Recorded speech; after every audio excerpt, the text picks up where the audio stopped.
Okay, hello chess players. Today we're going to talk about the accelerated dragon. It starts with e4, c5, knight f3, knight c6, d4, cd4, knight d4, g6 begins the accelerated dragon. And I'm going to talk about a really trappy line in the accelerated dragon. We'll call it like the Keres trap or the Keres variation, whichever you decide is a better fit.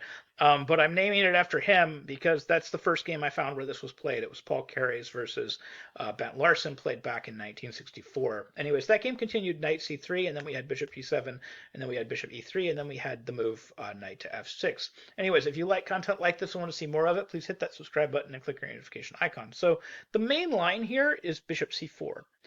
And one of the reasons I like to play this setup as white, the setup involving knight c3 instead of the Maroczy bind with c4, is usually when I play knight c3 against accelerated dragon players, they get excited and they think black is inevitably going to get some sort of slight edge.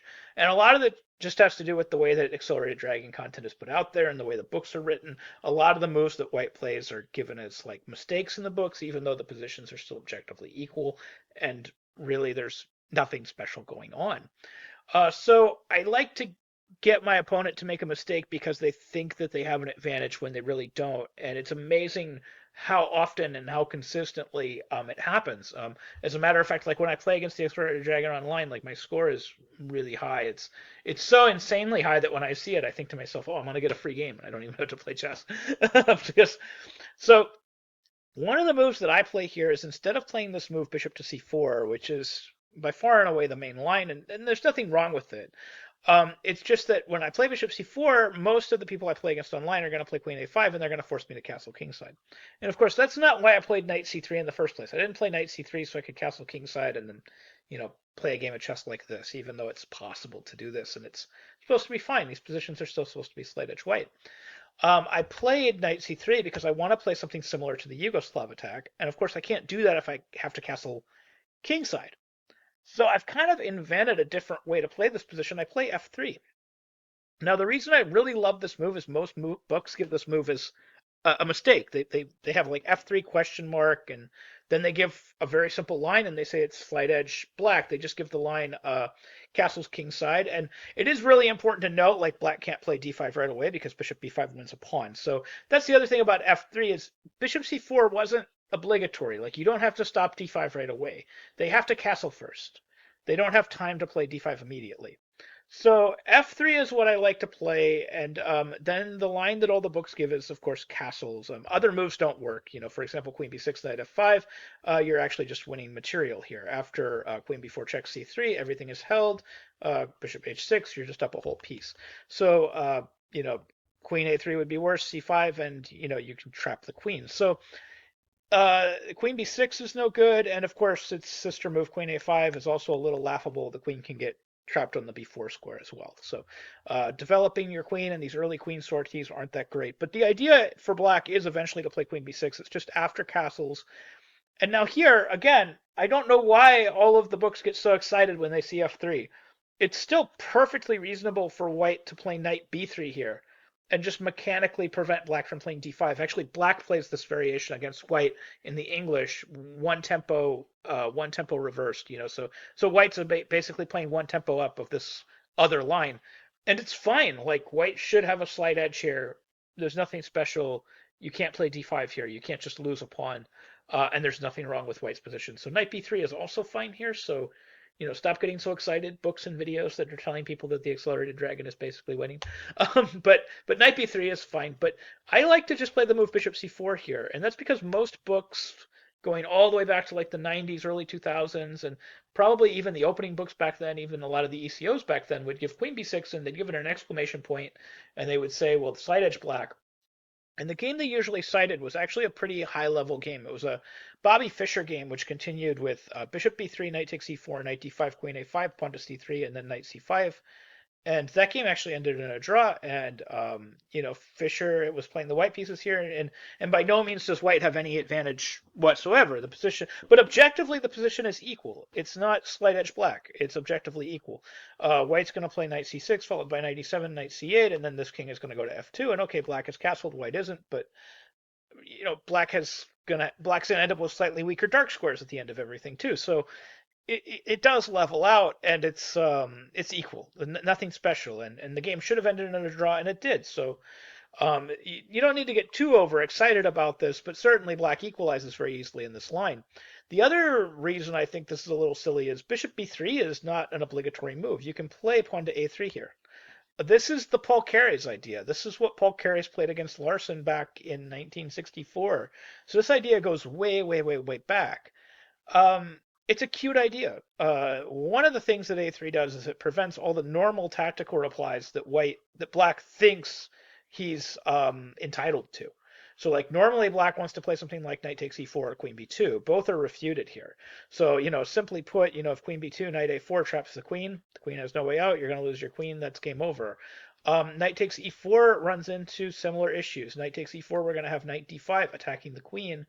And then the normal reply to this would be something like, queen a5 or queen b2. And in both cases, we're just losing. Like queen b2, we're going to play pawn captures knight. And then if you play bishop takes d4, rook a2 traps the queen. For example, bishop c3, king f1. The queen has no way out.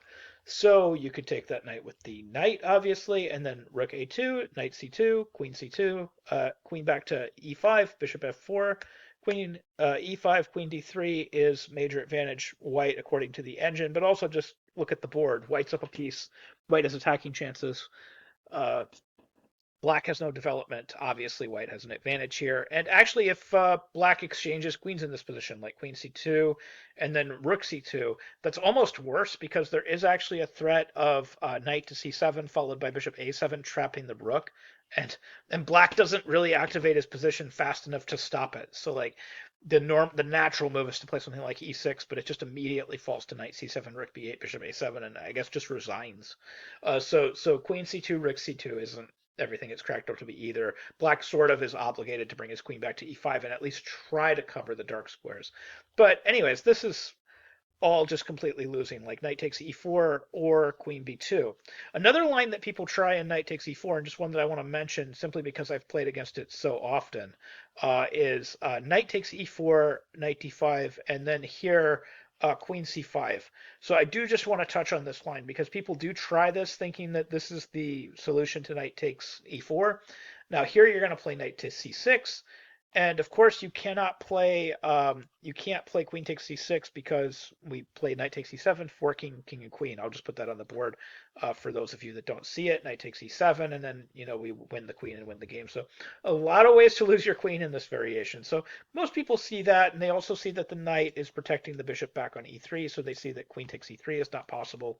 So queen takes c4 gets played, knight c7 check, king over, and then pawn takes pawn. And I've had tons and tons of games end the exact same way, so I'll just show it, even though like there are multiple possibilities here. Bishop takes b2 is possible. Simply rook b1 should be major advantage white. That's kind of all you have to know. Queen takes e4 is by far the most common move that I see. You should just castle. And then here's basically the idea is no matter what black does, you almost don't care. You're going to play rook f4, bishop d4. You're going to exchange off the dark squared bishop, bring your queen to the d4 square, bring the other rook to f1, and then just wrench whatever happens to be on f6, and then wait for your opponent to resign. So like a normal continuation that you might see after castles is something like d6, just to develop. You'd have rook f4. I've actually had a ton of people play queen e5, although other moves are certainly possible. You have queen e5, queen e6 is also possible. But then we're going to have bishop d4, queen e6, takes, queen d4, f6, and then rook df1, and then typically resignation is not far away because we're playing rook f6. Now it is also possible to play a little bit differently. Like you can, instead of bringing the queen back to e5, you can of course bring the queen back to e6, and then you can play bishop d4 and then bishop e5. This is usually what the stronger players do against me. And I had to look it up on my computer after this got played against me once or twice. The best move is supposedly just queen d2, and then the other rook is just ready to come into the game, either via e1 or f1 with major to decisive advantage white. So queen d2 is the simplest reply against this idea of queen e6 and bishop e5. But anyways, going all the way back to this pawn a3 idea, knight takes e4 and queen takes b2. Neither one is very good. So the logical question is, what is best here? Or maybe not even what is best here. What's white's idea here? I've played a3. I've weakened my king. I've weakened my queen side. So I said that I liked to play this because I wanted to play the Yugoslav attack. I want to play queen d2, bishop d3, and castle queenside. How am I going to do that if I weaken my queen side? Right? It doesn't make logical sense. And it doesn't. So when you do play this with the white pieces, you have to play kind of a different idea. You're basically playing a3 as a move aimed against the move queen b6. You're saying, I think your queen on b6 is misplaced. And it is. It's misplaced. The b6 is not a great square for the queen to hang out. It's sitting on the same diagonal as the bishop. That's not generally speaking a great place. And it's also out too early in the opening. There's still four minor pieces on the board. That queen can get kicked around. So it's not really the correct time to play queen b6. So you're basically saying with the move pawn to a3, yeah, I know that I'm making a weakening move on my queen side, and if I castle over here, that's bad, but you made a strange move. My king's not over here yet. What are you doing with queen b6? So that's kind of the discussion going on. So you play a3. What happens if they do nothing? What happens if they play a move like pawn to d6? Well, this is exactly what happened in the Larson versus Keres game. And Larson had a pretty clever solution to this. He played knight on c to e2.